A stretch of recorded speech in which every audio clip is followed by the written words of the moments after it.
আজকে আমরা কোষ বিভাজন সম্পর্কে আরও কিছু জানব। তো প্রথমেই জানব যে কোষ বিভাজনের যে প্রধান দুই প্রকার মাইটোসিস এবং মিওসিস, তাকে মাইটোসিসকে সদৃশ্য বিভাজন বা ইকুয়েশনাল ডিভিশন বা হোমোটাইপিক বিভাজন বলে কেন। তো আমরা ছবিটা একটু দেখি। যে এটা ধরলাম মাতৃকোষ, স্থির দশায়, মানে কোষ যখন বিভাজিত হয় না, এটাতে ক্রোমোজোম জোড়ায় জোড়ায় থাকে। ডিপ্লয়েডকে আমরা 2n দিয়ে চিহ্নিত করেছি। তো এখানে বলবে যে স্থির দশাতে তো ক্রোমোজোম স্পষ্ট করে দেখা যায় না। হ্যাঁ, যায় না, কিন্তু ক্রোমাটিন জালিকা আকারে থাকে। এখানে আমরা বোঝার সুবিধার্থে এইভাবে দেখাচ্ছি, ঠিক আছে। এবার এটা যখন বিভাজন দশায় চলে আসছে, মাইটোটিক দশায়, তখন ওই ক্রোমোজোমগুলো এরকম লম্বালম্বি দুটো ক্রোমাটিড করে বিভক্ত হয়ে অবস্থান করে জোড়ায় জোড়ায়, দুজোড়া, এখানে দুজোড়াই ছিল, সেটাকে স্পষ্ট করে এখানে দেখানো হলো। এরপরে যখন কোষটি বিভাজিত হলো মাইটোসিস প্রক্রিয়ায়, তখন ওই লম্বালম্বি ভাগ হয়ে প্রত্যেকটা ক্রোমোজোম দুটো অপত্যতে চলে গেল। অর্থাৎ এইটি চারটি লম্বালম্বি ভাগ হয়ে দিকে চারটি করে ক্রোমোজোম চলে গেল। তাহলে কি হলো না, মাতৃকোষেও চারটি ক্রোমোজোম ছিল, এখানেও চারটি ক্রোমোজোম। বলবে এখানে যে ক্রোমোজোম লম্বালম্বি ভাগ হয়ে অর্ধেক হচ্ছে কি, তার আগে তো আমরা জেনেছিলাম যে স্থির দশার মধ্য ফেজ অর্থাৎ সিনথেসিস ফেজে ডিএনএ সিনথেসিস হয়ে ডবল হয়ে যায়, অর্থাৎ নিউক্লিয় বস্তু যা থাকে ডিএনএ তার ডবল হয়ে যায়, সেইটাই যা সেপারেট হচ্ছে। তাহলে মাইটোসিসে মাতৃকোষে যা ক্রোমোজোম থাকে, অপত্য কোষেও তাই ক্রোমোজোম, অর্থাৎ মাতৃকোষ বিভাজিত হয়ে যে দুটি অপত্য কোষ উৎপন্ন করে, তাতে ক্রোমোজোম সংখ্যা, তার গুণগত মান একই থাকে, তাই এটিকে সদৃশ্য বিভাজন বা হোমোটাইপিক বিভাজন বলে। মানে এই কোষও যেমন এই কোষও তেমন। আর এই সদৃশ্য বিভাজনের মাধ্যমে মাইটোসিস হয় বলে, মাইটোসিসের মাধ্যমে আমাদের কি সুবিধা হয় না, দেহের কোষগুলো সব বাড়ছে, দেহের কোষগুলো সব একই রকম হয়, পরপর বিভাজিত হচ্ছে, কিন্তু কোষগুলো সব একই রকম থাকছে। প্রত্যেকটা কোষই ডিপ্লয়েড থাকছে, তার গুণগত মান তাতে যার যেরকম ডিএনএ থাকার কথা সব একই থাকছে। অর্থাৎ দেহের বৃদ্ধি সুষম হচ্ছে। দেহের বৃদ্ধি ছাড়া আর মাইটোসিস কিসে সহায়তা করে না, ক্ষয়পূরণজাত বৃদ্ধি এবং পুনরুৎপাদন। যেমন টিকটিকির লেজ খসে গেল, সেখানে আবার উৎপন্ন হয়ে গেল। এইভাবে মাইটোসিস আমাদের সহায়তা করে। আর মিওসিস বিভাজনকে হ্রাস বিভাজন বা রিডাকশন ডিভিশন বা হেটেরোটাইপিক বিভাজন বলা হয় কেন না, মিওসিস বিভাজনে ওই একইভাবে যদি আমরা ধরে নিই এটি একটি মাতৃকোষ, তার চারটি ক্রোমোজোম, তো এটা স্থির দশা হলেও বলেছিলাম যে ক্রোমোজোম চারটে আছে বুঝাতে আমরা এইভাবে দেখাচ্ছি। অ্যাকচুয়ালি ওটা জালিকা আকারে থাকে।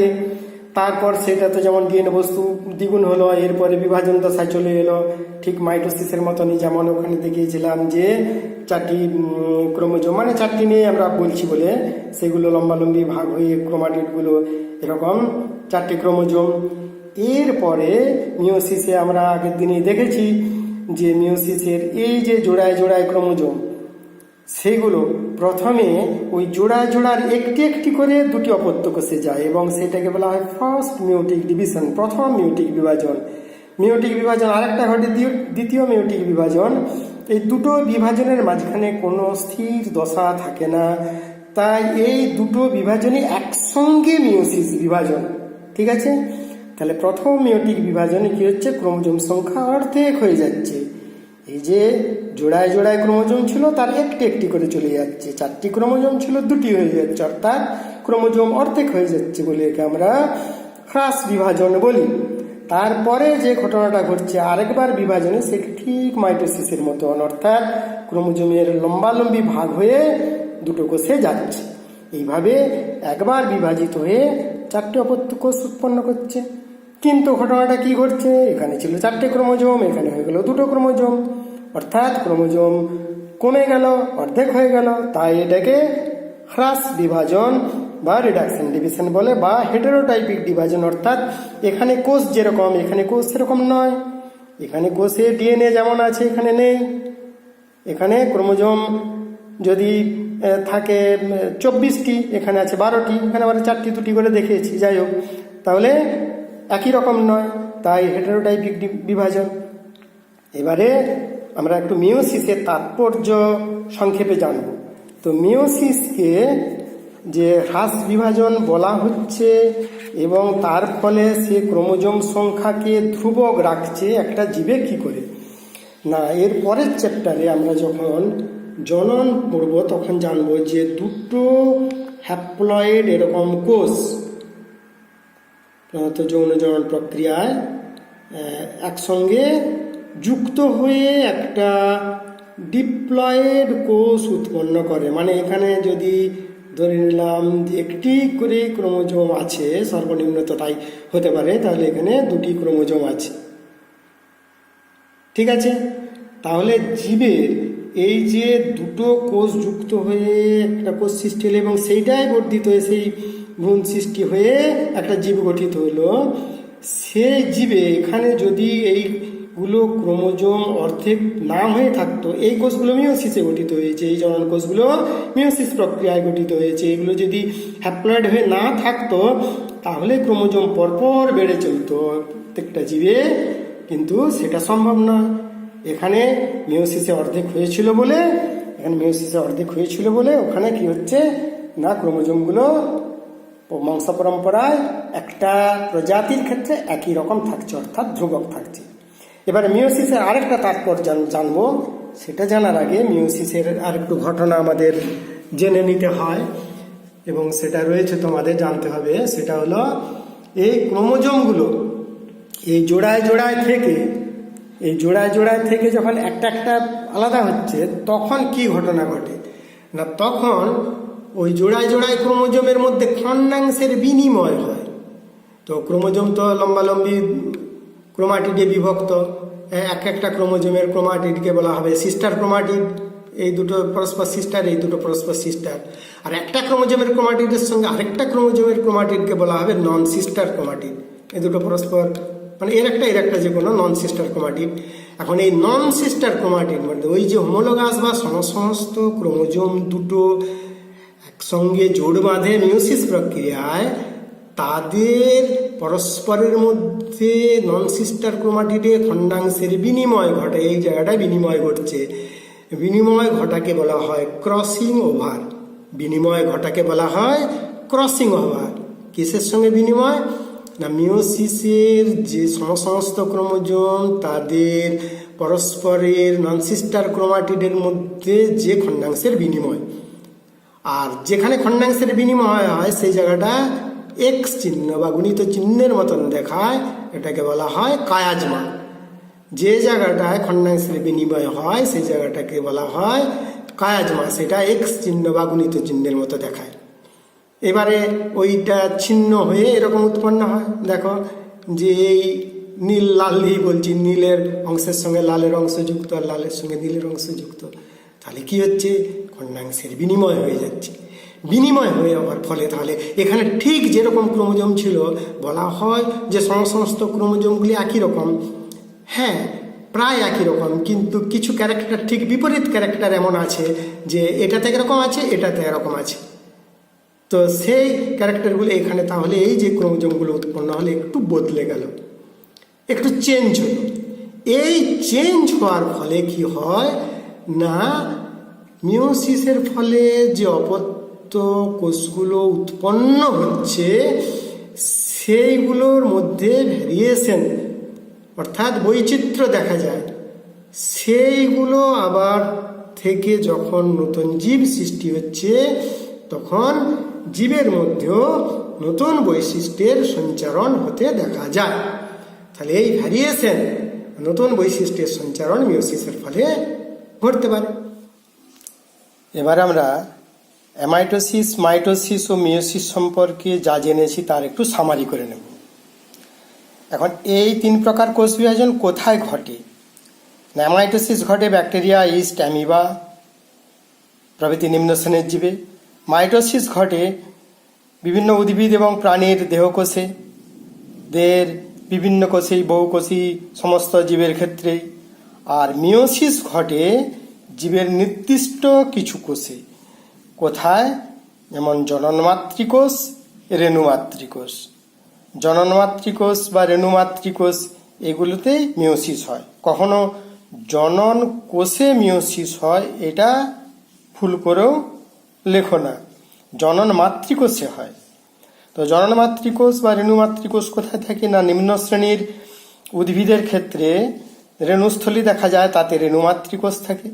আর জনন মাতৃকোষ কোথায় দেখা যায়? যেমন উদ্ভিদের ক্ষেত্রে পরাগধানীর ভেতরে, ডিম্বকের ভেতরে জননমাতৃকোষ থাকে। প্রাণীদের ক্ষেত্রে দেখা যায় শুক্রাশয় এবং ডিম্বাশয়ের যে জননমাতৃকোষ, তাতে সেখানে মিওসিস হয়। এবারে নিউক্লিয়াসের বিভাজন পদ্ধতিতে আমরা কি দেখেছি? না অ্যামাইটোসিসের ক্ষেত্রে কি হয়? না খাঁজ সৃষ্টির মাধ্যমে হয়, ক্রোমোজোম গঠিত হয় না। কিন্তু মাইটোসিস এবং মিওসিসে কি হয়? না দুটোতেই কি হয়? ক্রোমোজোম স্পষ্ট করে গঠিত হয়। এবং মাইটোসিসের ক্ষেত্রে কি হয়? না সমসংখ্যক এবং সমগুণসম্পন্ন ক্রোমোজোম যুক্ত অপত্য গঠিত হয়। কিন্তু মিওসিসে অর্ধেক ক্রোমোজোম যুক্ত অপত্য গঠিত হয়। বেমতন্তু আর নিউক্লিয় পর্দার দিক থেকে এই তিন প্রকার কোষ বিভাজনের মধ্যে আমরা কি পার্থক্য লক্ষ্য করেছি? না মাইটোসিসে বেমতন্তু গঠিত হয় না, নিউক্লিয় পর্দাও অবলুপ্ত হয় না, একই রকম থাকে। কিন্তু মাইটোসিস এবং মিওসিসে বেমতন্তু গঠিত হয় আর নিউক্লিয় পর্দা অবলুপ্ত হয় এবং পুনরায় টেলোফেজে গিয়ে গঠিত হয়। আর আমরা উৎপন্ন কোষের সংখ্যাতে কি দেখলাম? না মাইটোসিস এবং মাইটোসিসের ক্ষেত্রে একবার কোষ বিভাজনে দুটি করে কোষ উৎপন্ন হয়, কিন্তু মিওসিসের ক্ষেত্রে একবার কোষ বিভাজনে 4টি কোষ উৎপন্ন হয়। তাহলে এগুলো আমরা জেনেছি, এইগুলো কি আমরা মাইটোসিস, মাইটোসিস, মিওসিসের থেকে আমরা পার্থক্য করতে পারবো। এবার আমরা উদ্ভিদ কোষে এবং প্রাণী কোষে যে কোষ বিভাজন, তার প্রধান দুই প্রকার ভাগ, ক্যারিওকাইনেসিস এবং সাইটোকাইনেসিস, সেগুলোর মধ্যে কি পার্থক্য আছে দেখব। উদ্ভিদ কোষে ক্যারিওকাইনেসিস এবং প্রাণী কোষের ক্যারিওকাইনেসিসের মধ্যে প্রধান একটি যে পার্থক্য, সেটি হলো বেমতন্তু। আমরা আগে জেনেছি যে উদ্ভিদ কোষে সেন্ট্রোজোম থাকে না, উদ্ভিদ কোষে বেমতন্তু গঠিত হয় মাইক্রোটিউবুলস বা অনুনালিকা থেকে। কিন্তু প্রাণী কোষে আমরা আগে জেনেছি যে প্রাণী কোষে সেন্ট্রোজোম থাকে, তার মধ্যে দুটো সেন্ট্রিওল থাকে, সেগুলো ভাগ হয়ে 180 ডিগ্রি মানে পরস্পর বিপরীত দিকে চলে যায় এবং তার থেকে অ্যাস্ট্রালসি, বেমতন্তু ইত্যাদি গঠিত হয়।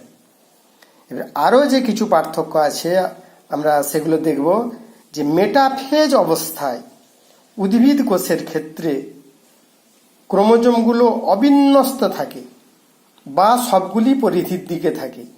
মেটাফেজ একটা প্লেটের মতন, সেই প্লেটের কি হয় না ছোট এবং বড় ক্রোমোজোমগুলো কোনো নির্দিষ্ট রীতিতে সাজানো থাকে না। আর প্রাণী কোষের ক্ষেত্রে কিন্তু নির্দিষ্টভাবে সাজানো থাকে। কি হয় না ছোট ছোট ক্রোমোজোমগুলো পরিধির দিকে আর বড় ক্রোমোজোমগুলো কেন্দ্রের দিকে থাকে।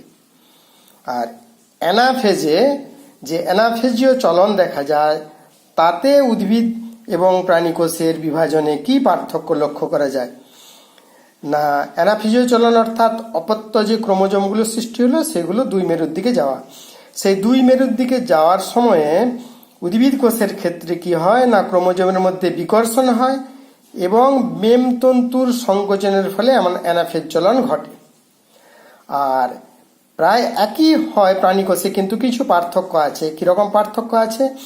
না ওই বিকর্ষণ আর বেমতন্তুর সংকোচন এগুলো তো হয়, এছাড়া স্টেম বডি ও ইন্টারজোনাল তন্তু অ্যানাফেজ চলনে সহায়তা করে। বলবে স্টেম বডি কি, সেটা আমরা যদি একটু জানার চেষ্টা করি এইভাবে। যখন ক্রোমোজোমগুলো লম্বালম্বি ভাগ হয়ে দুই প্রান্তের দিকে চলে যাচ্ছে, এটা ক্রোমোজোম ছিল মেটাফেজে, তারপরে দুভাগ হলো,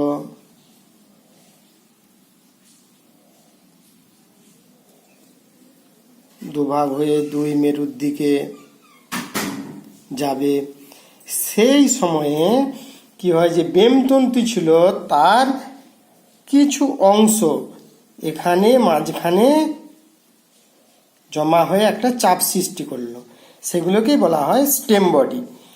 তাহলে এই 3 রকম পার্থক্য আমরা উদ্ভিদ কোষ এবং প্রাণী কোষের ক্যারিওকাইনেসিস অর্থাৎ নিউক্লিয়াসের বিভাজনে দেখলাম। এরপরে উদ্ভিদ কোষ এবং প্রাণী কোষের যে সাইটোকাইনেসিস তাতে কি পার্থক্য আছে আমরা সেটা লক্ষ্য করব।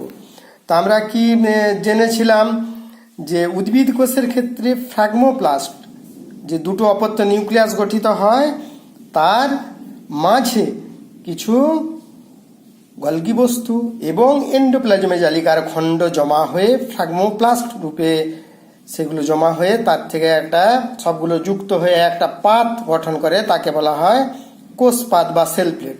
সেই ফ্রাগমোপ্লাস্ট এখানে দেখা যায়, কিন্তু প্রাণী কোষের ক্ষেত্রে এরকম ফ্রাগমোপ্লাস্ট কিছু সঞ্চিত হয় না।